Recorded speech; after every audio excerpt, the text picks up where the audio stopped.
Welcome back to the Knife Studio, everybody. Today, we're gonna start working on a new buoy project. We're gonna turn this chunk of feather mosaic Damascus and mammoth ivory into a brand new kind of Western gentleman's buoy.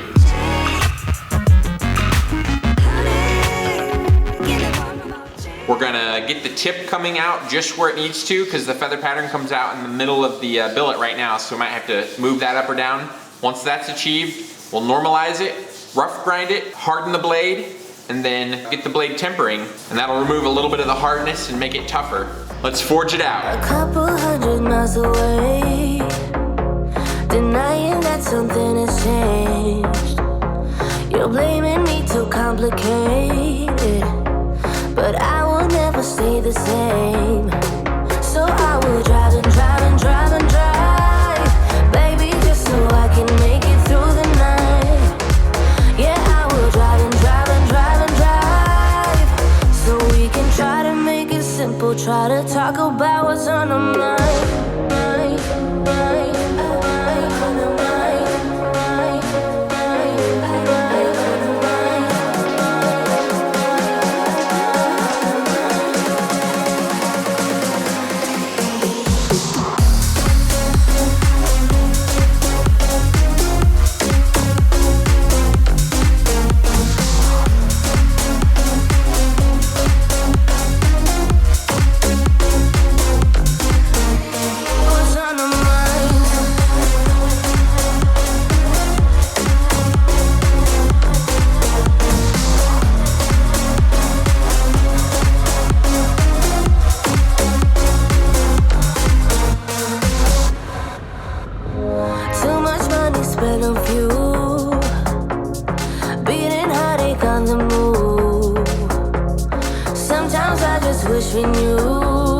So I've got the blade forged out, guys. I forged it out quite a bit. Hopefully I didn't distort the pattern too much. I forged it almost as much as I would a plain carbon knife. We'll see. It was a pretty tight feather, so it should be okay. Now I've ground a little spot clean here, and I'm gonna mark where the feather is coming out. And I'm gonna kind of mark how I want the tip of the blade to be. And I'm gonna see if I need to raise the center of that feather or drop it down or anything to make the tip come out in the right place. If the tip's in the right place, then we can go ahead and normalize the blade. But if it's not, I'll have to lightly forge it up or move it around a little bit before we normalize.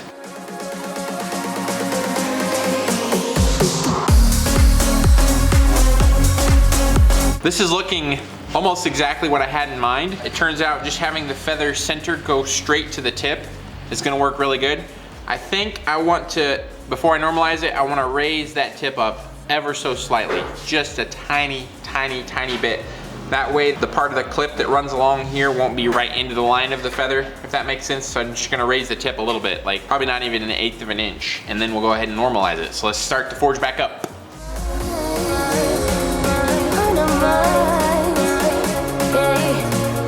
Talk about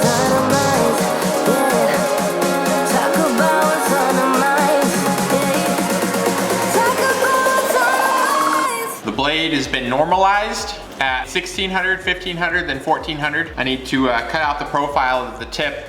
And I didn't forge the profile of the tip in because it's feather pattern Damascus and I like the look of it better if I cut it in. It doesn't distort it as much. So yeah, I'm gonna cut the profile in and then shape the rest of the profile, grind the bevels in, do a little surface grinding, and then we'll get this bad boy in the heat treating oven, heat it up to about 1500 degrees and quench it to harden it. After the oven cools, we'll go ahead and stick it back in the oven and temper it at probably like 400, maybe 415 degrees.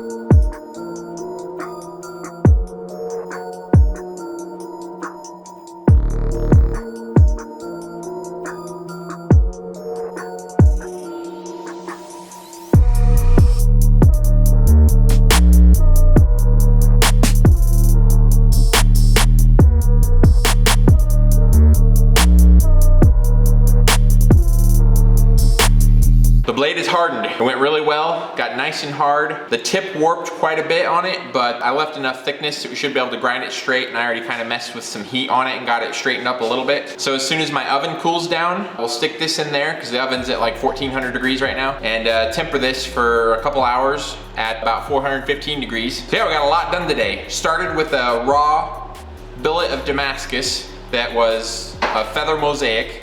Forged it out into this blade that came out to be about a 10-inch Bowie blade. It's just under 10 inches. I forged the bevels quite a bit more than I have on most of my feathers. Took a look at the pattern and it came out really nice and even still, so I'm really happy about that. The pattern is a little larger along the edge where I forged it, but it looks really good. It's nice and even as far as the stress or whatever distortion that got put into the blade. A little update on what else is going on around here besides the new camera and a new knife build. We're gonna be down at the Little Rock, Arkansas show in Little Rock, Arkansas this next coming weekend. This is part 1 of the Bowie knife build, and I will see you guys in part 2, where I'll be doing all the final grinding on this blade, hopefully get the blade hand sanded and ready for our guard and handle assortment fittings after that. So I'll see you guys part 2. Bye bye.